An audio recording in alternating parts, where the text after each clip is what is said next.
Hello and welcome to the Texas Tribune TribCast for Tuesday, January 20th, 2026. I am Matthew Watkins, editor-in-chief of the Texas Tribune, joined, as usual, by Eleanor Klibanoff. Hello, Eleanor. Hello, Matthew. How are you?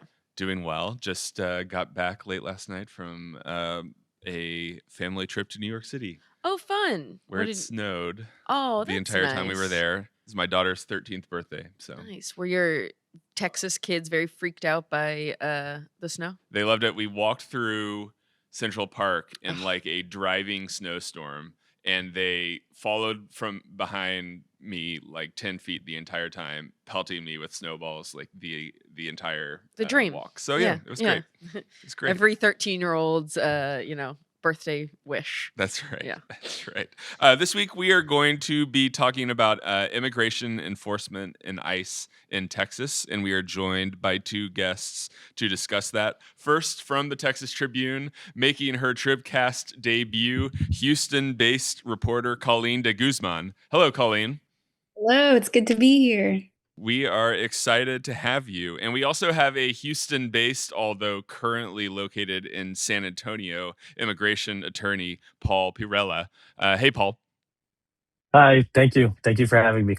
Yes, thank you for being here. So, like I said, we are going to be talking about immigration here. Of course, for years, and especially during the Biden administration, the Texas-Mexico border has sort of been the focal point of our federal immigration conversation. But we are now in year 2 of the As of second today, Trump yeah. administration. And during the first year, the nation's eye kind of turned a little bit more toward the interior, right? A lot of things have slowed down at the border, and a lot of the action, a lot of the attention, at least in the national media, has been in places like LA, Portland, Minneapolis, things like that.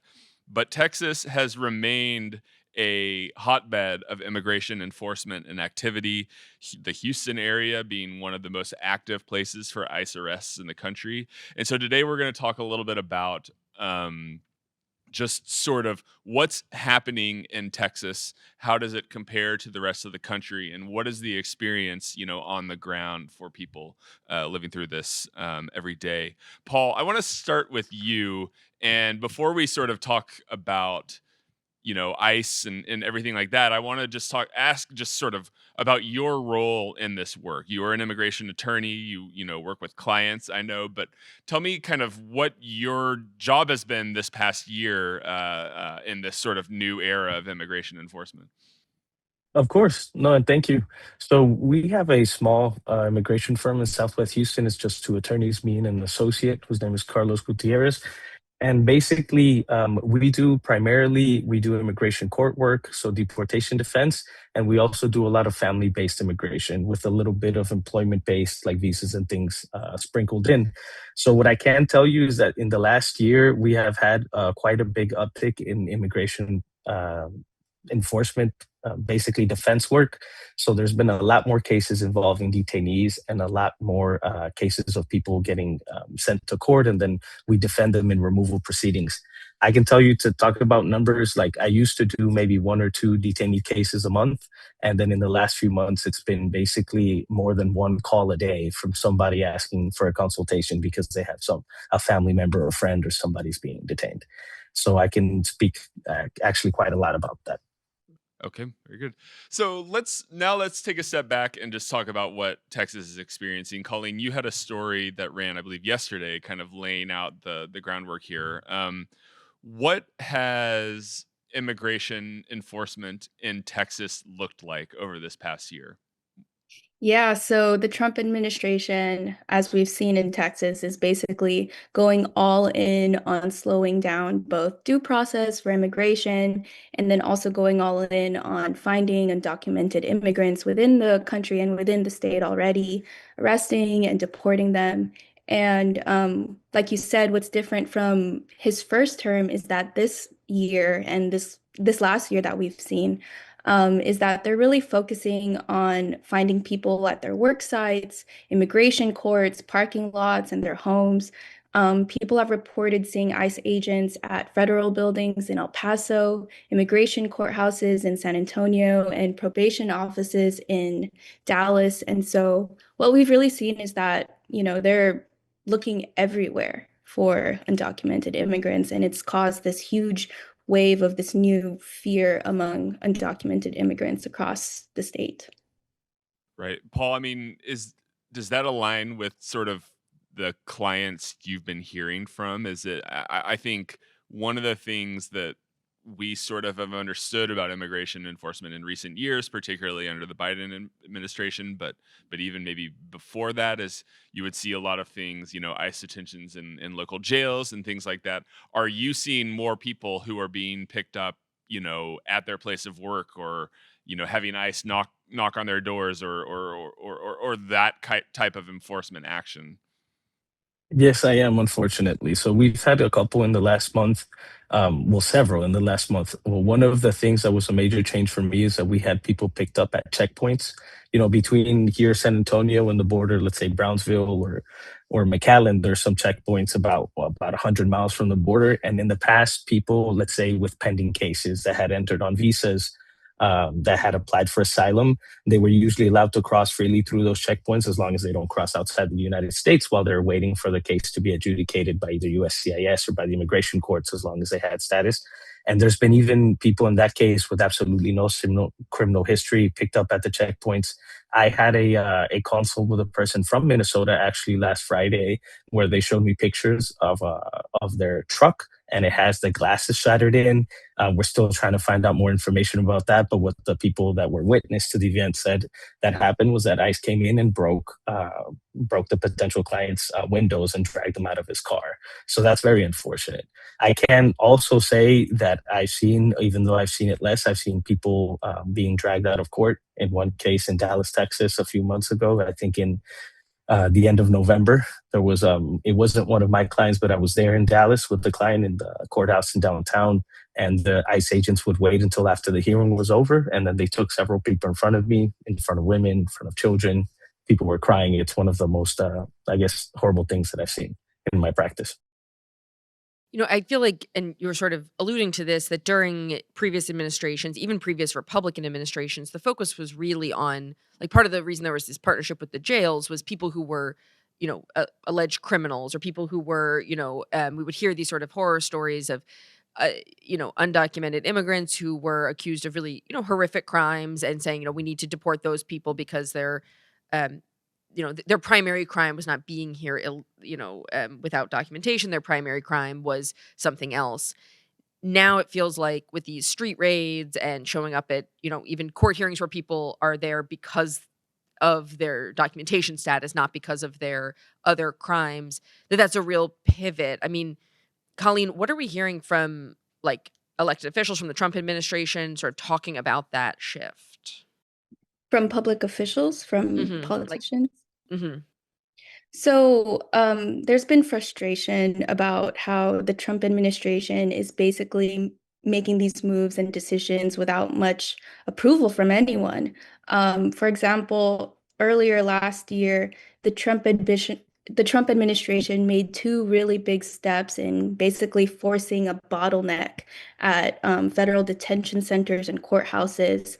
Like about 100 immigration judges left voluntarily or forcibly from their benches last year.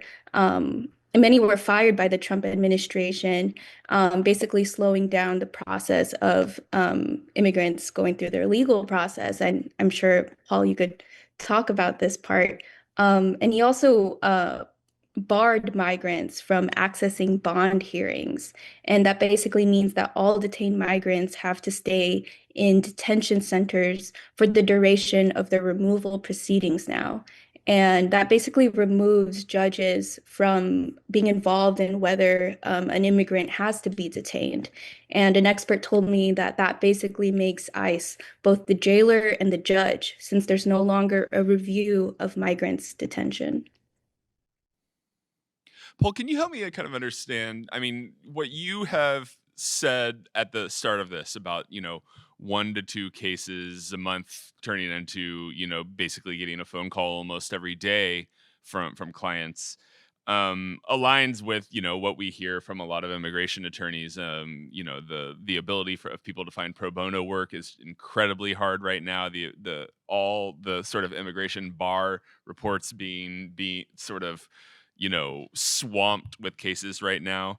I'm going to quote a line from Colleen's story here, which is said daily ICE arrests in Texas have jumped from an average of 85 per day during the final 18 months of the Biden administration to 176 per day in the first 6 months under Trump. We're talking about a doubling essentially. But what you were sort of describing sounds like far more than a doubling of calls from people sort of The needing your workload. services. Mhm. Can you help me understand like is there something else going on here? Like what is it that's happening with you and your office and the experience of people reaching out to lawyers that's causing this to be such a dramatic increase? Yeah, and Colleen actually alluded to it right now. It's the ability to get an immigration bond. So there were two specific cases that came out from the Board of Immigration Appeals last year. Matter of Q Lee was around May, and then matter of Yahure Hurtado was in September. But the effect of those cases was that if you did not come in with a visa, so not through a parole, through CBP one, through the border, and definitely not if you entered without inspection, if you did not come in with a visa, you can't get an immigration bond. The EOIR, which is the immigration courts, the Executive Office of Immigration Review, has basically held or they've received instructions from the chief immigration judge saying that they don't have jurisdiction to hear bond cases. So in the past, when somebody would go to a nice check-in, there was really minimal risk of being detained if they didn't have a criminal history. Because if they were detained, they could get a bond and still be able to fight out the case outside. What's happened with this has been a drastic change in law. It's been litigated in California, also here in Texas. But because of that, so if you go, and then that's for one. And then the second, the things that you guys said about where the arrests take place has increased highly. I think the number of immigrants that are detained here in Texas, and a lot of people basically in the face of that, they get scared, and a lot of people are also foregoing their rights, kind of like Colleen was saying, because it is sort of an infringement on due process that somebody with very strong criminal accusations, maybe even aggravated assault or murder, will most of the time be able to at least apply for a bond hearing in front of a judge. While an immigrant that came in without an inspection, now the immigration judge says, I won't even hear the case. I don't have jurisdiction. So I think that that is the major driving factor on why we're seeing the uptick. And also, I think it's a premeditated strategy because I believe, I mean, I can tell you a lot of stories and I don't want to ramble, but I've had it happen several times where a family who entered through the border under one of these Biden programs, whether it be CBP1 or whether lawfully that's pending a case before the immigration court, they show up to a nice check-in and they detain the wife and not the husband, or they detain the husband and not the wife. And we think what's the reasoning behind that is we believe that it's the administration is pressuring people to give up on their case and to leave. And that's something I don't think is right. And experts have told me that that's also seen in how arrests are up and detention centers, meanwhile, are already overcrowded and understaffed. And in Texas, detention centers have been a big focus lately because the newest and biggest detention center called Camp East Montana in Fort Bliss has had 3 deaths in the last 2 months. Um, and the most recent death was of a 36-year-old man from Nicaragua. His name is Victor, and he was detained in Minneapolis, and ICE says his death was a presumed suicide. But that's still under investigation. And one of the cases that really put attention on how people end up dying in ICE custody is the case of Geraldo Lunas Campos. He was 55 and he's Cuban. And initially, when he died on January 3rd, ICE characterized his death as a medical distress. But the Washington Post recently published a story about how the family is saying that the El Paso medical examiner is saying that preliminary reports on his death show that he may have died because of a homicide, that he wasn't able to breathe because something was like choking him. But the official autopsy has not been reported yet. But days after that story, the AP reported that ICE is now claiming that his death was a suicide attempt. But a detainee who witnessed the death in the camp said that he died while his hands were handcuffed. And so the big question is, if ICE is saying that he died because of a suicide attempt, how did he do that while he was handcuffed? And so we're still waiting on that official autopsy report from the medical examiner to see whether he died because of a homicide or a suicide. But it's really calling attention to the conditions at this new camp. It's called Camp East Montana, and it's in El Paso. And it's not really a center. It's this huge, like sprawling tent, where, that's kind of mostly how ICE prefers to have these detention centers.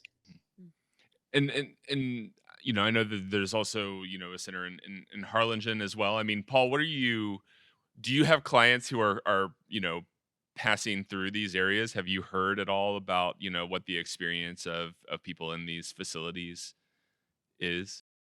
Yeah, I have several clients now. We actually have a client that is in East Montana, also in Port Isabel, that's down south near Harlingen, in Carnes, south of San Antonio, and the several ones that are north of Houston, Livingston, and Conroe. And we receive different reports. We have some clients saying that they're treated badly, others that they're treated well. And in essence, I think that the biggest thing is yeah, in essence, the biggest thing, I think it's the time that it takes them to fight the case, the maybe months that they spend in detention, even for the cases that we have won where they're ultimately released. I think that's also, a pretty huge concern. Okay. What about just like the experience of immigrants in Texas right now? I mean, there are the people who are in these facilities. There are people who are being picked up. I mean, um, when you talk to just folks, whether it's Colleen in your reporting or Paul in your legal work, I mean, what are you hearing from, what it's like to be a part of these communities right now? And that's also very sad. I can add to that. I heard a comment, which is the first time I've heard it in well, ever. I think my family is originally from Venezuela. I was born in Maracaibo, but I grew up here in Houston. And then I hear a lot of the Venezuelans clients saying that this reminds me of Venezuela. That the things that they see on the news about the ICE raids, armed civilians is what they would call like a group that has done a lot of harm.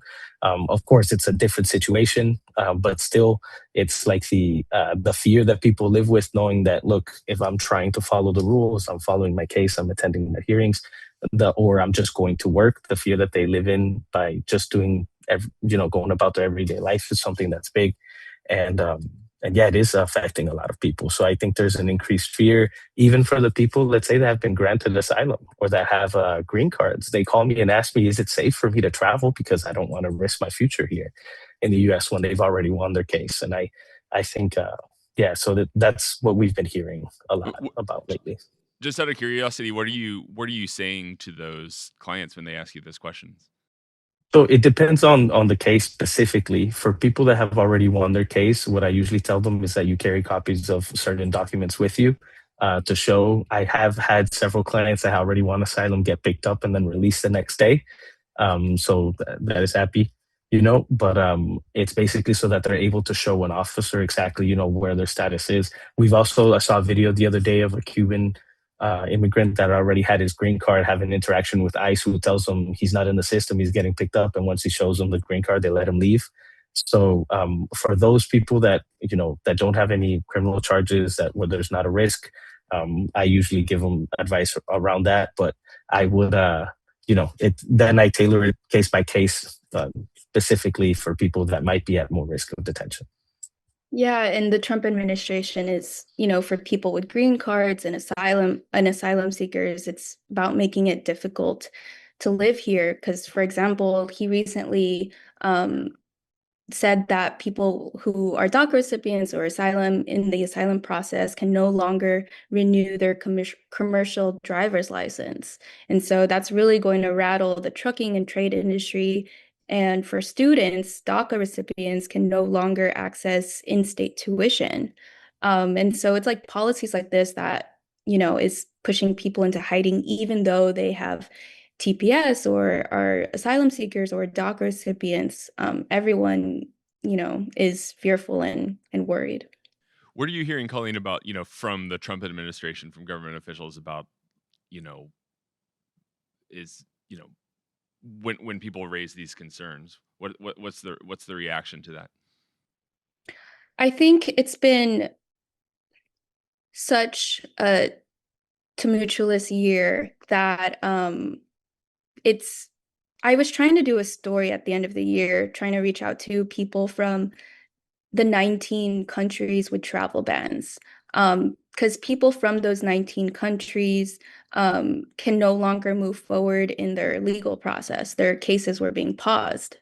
And so I live in Houston, and I was certain that I would find someone who would be able to speak to me from one of those 19 countries about their case. And Paul, I even asked you so many times to see if you could connect me to someone, and no one wanted to talk to me at all. And so I think politicians are, depending on where they're at, are usually where they don't want to speak about it, except for Mayor John Whitmire, who in Houston talked earlier about how he's working that the Houston Police Department is collaborating with ICE to place ICE detainers on people at the jail. Um, but it's been quiet. And I think, I mean, I've certainly read stories, I mean, some in the Tribune, but also generally about just, the Trump administration early on sort of undid the protections that said, that um, limited the arrests of immigrants in sensitive locations, schools, churches, hospitals. So I think a lot of this is sort of part of the plan. I think, while there's been some blowback to some of these policies, that generally speaking, when we hear stories of immigrant communities where people are not going to church, or they're not seeking out medical care, or they're worried about sending their kids to school, or traveling to the grocery store, I think the optics of these street raids and things like that are sort of serving the purposes of the administration. The administration, at least currently, is on board with how that is playing. Right. The idea of making the country a less hospitable place Right. for people to come, without authorization in order to come, right? And if that's the goal, then some of that uncertainty, some of that feeling of you can't travel and all those things is further accomplishing that goal. Right. I think the political question that we will get some insight into, this year, but probably not fully until the next presidential election, is, how is that, how unpopular are these policies? I think that there's a lot of people who, particularly among Latino voters, who have swung pretty strongly towards President Trump in the 2024 election. Is this blowing up in Republicans' faces, or is it not as, you know, people are very outraged about it? Is it going to affect how they vote? Yeah, I mean, Colleen, it's been interesting. Just you mentioned Mayor John Whitmire in Houston, an area. He is of course, a Democrat elected to a nonpartisan office, but in a city that has, at least in recent elections, voted democratically. That's been an interesting political topic to watch in that city in particular. And, Houston was home to one of the first big raids of the Trump administration. I think January or February, there was a huge raid in Colony Ridge, which is a huge neighborhood outside of Houston where, a lot of Latinos live. And so, there's outrage here in Houston, but there's also on the local level a sense of cooperation. Houston Police Department is working alongside ICE, and John Whitmire is not, in the way of that, and the state is also not in the way. That the state is collaborating with ICE as well, and so that's kind of put Houston in a different position than other more blue cities. Paul, I mean, the other thing that has, of course, come up, you mentioned the client in Minnesota who had their windows broken. Of course, Minnesota has become, a powder keg in Israel, and a lot of concerns there, and in other places about people, ICE agents wearing masks, behaving very aggressively in their raids and things like that. I feel like, there have been protests against that in places like Houston, other Texas cities, but I feel like we are hearing fewer stories of that kind of behavior in Texas. Is that because it's not happening as much here? Is it because for another reason? I mean, are you seeing signs of those tactics here in Texas? I guess is a better way of putting that question.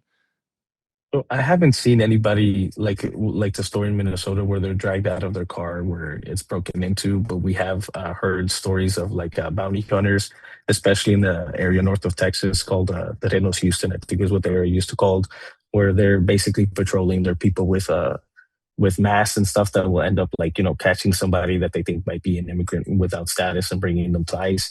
And but the majority of the arrests that I'm seeing is in Houston, is at the jails. After the ICE detainers, it's crossing the border checkpoints whenever people are traveling from Houston. Like I said, many people not knowing that they're at risk at all because they have permission to be here, they have work permits, driver's licenses, they travel from Houston to the border or back. They're being detained there and at ICE check-ins. So I think with that, I mean, I think that's the vast majority of the arrests that I see around here in Texas, and then at the courts. It was funny. One of you mentioned San Antonio earlier today, where I am now, and then I just had my friend just showed me the ICE bus that's outside the San Antonio the immigration court that's here in downtown, and then where you can see it visibly. It's parked outside. It's a big white bus, and then unfortunately, that is something that is still going on. Yeah. Two stats, Colleen, from your story. These are national stats, not just in Texas, but under the Biden administration, 80% of ICE arrests came from county jails and federal and state prisons. Under Trump, that number has dropped to 64.1, right? Which would indicate that a higher percentage of the arrests, and of course, we know that the arrests have increased significantly, have come from, outside the criminal justice system, outside that, going after people who have already been arrested or, are alleged to be criminals or any of those types of things. Similarly, this is actually a Texas stat. 58% of people ICE arrested under Biden had criminal convictions compared to 42% under Trump. So that another kind of piece Less of than data. half of the people who are being arrested now have crimes other than immigration offenses. So, And I wrote a story earlier this last year about how, the victims of criminal cases are being deported. Meanwhile, the person who, did the crime is able to stay and experience due process. And so it was just like a sign of the times. I think like part of the goal, I think explicitly in many cases of the Trump administration is to get people to self-deport, to just leave the country. Paul and Colleen, are you guys hearing from people that are taking that option? Is that having that ripple effect? Yeah, I think it is. I can speak to my practice. A lot of the times, the first thing we do when someone calls is to do a consult where we try to speak to the family of the person detained. And often they will ask us to speak to the client. We do a confidential call with them at the detention center before we ever move on with the case.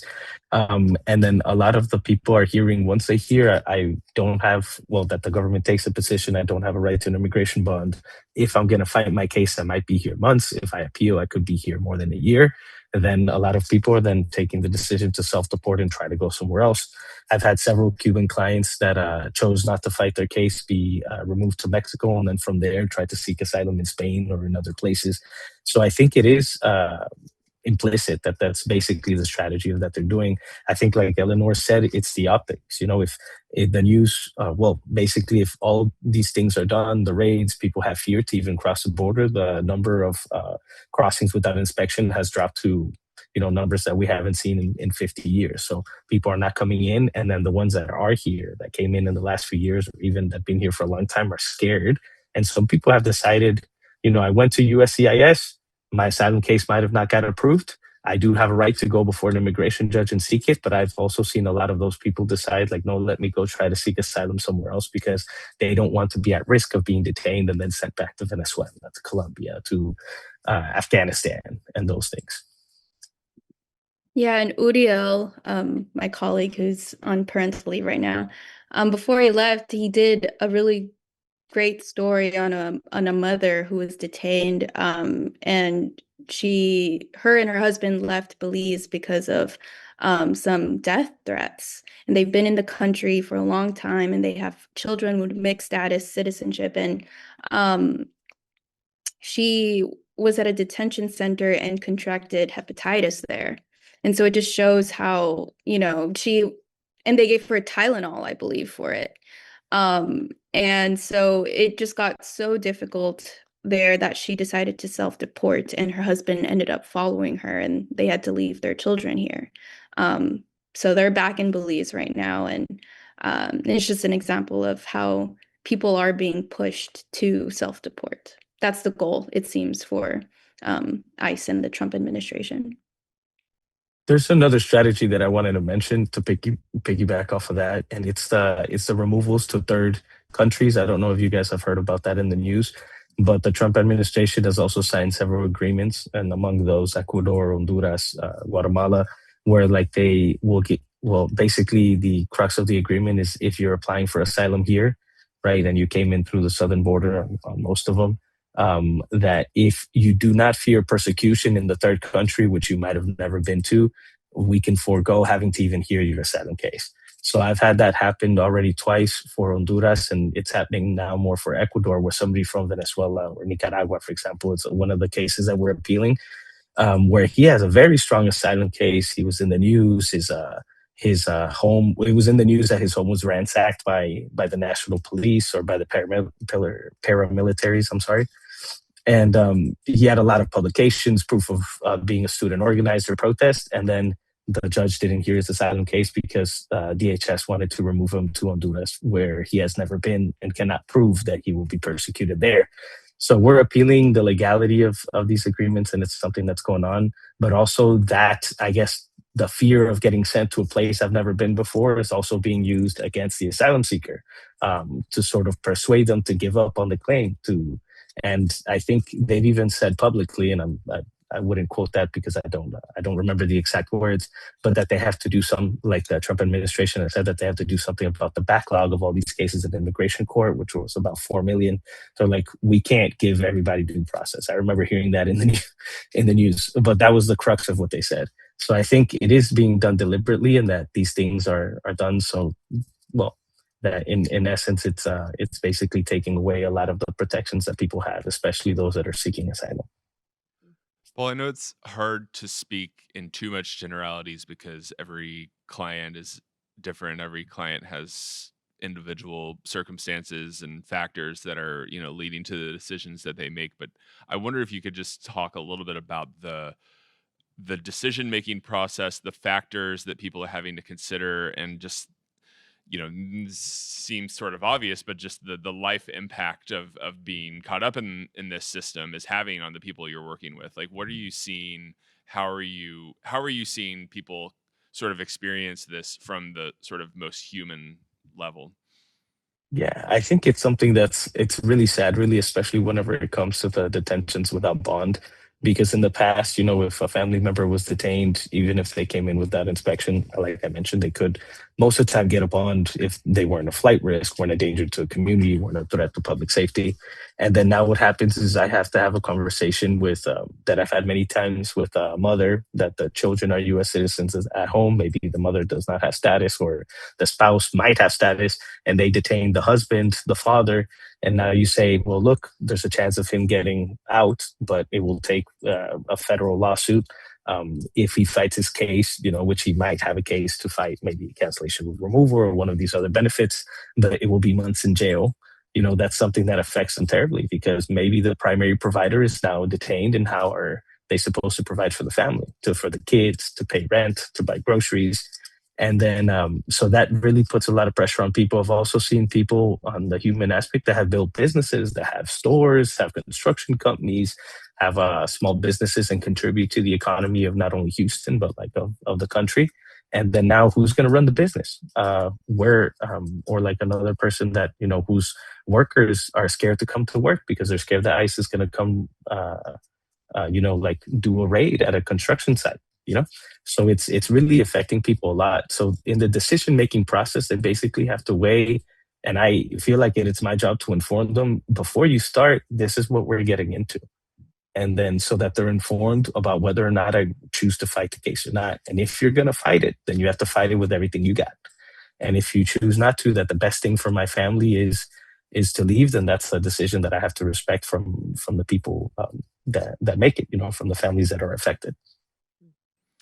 All right. Well, Paul Pirela, I know you are very busy. You showed us that at the beginning of this.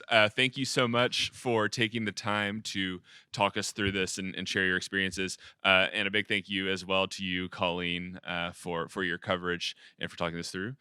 Eleanor, great talking with you. As always, Talk to you next pleasure. week. And a big thank you to our producers, Rob and Chris. We will be back next week.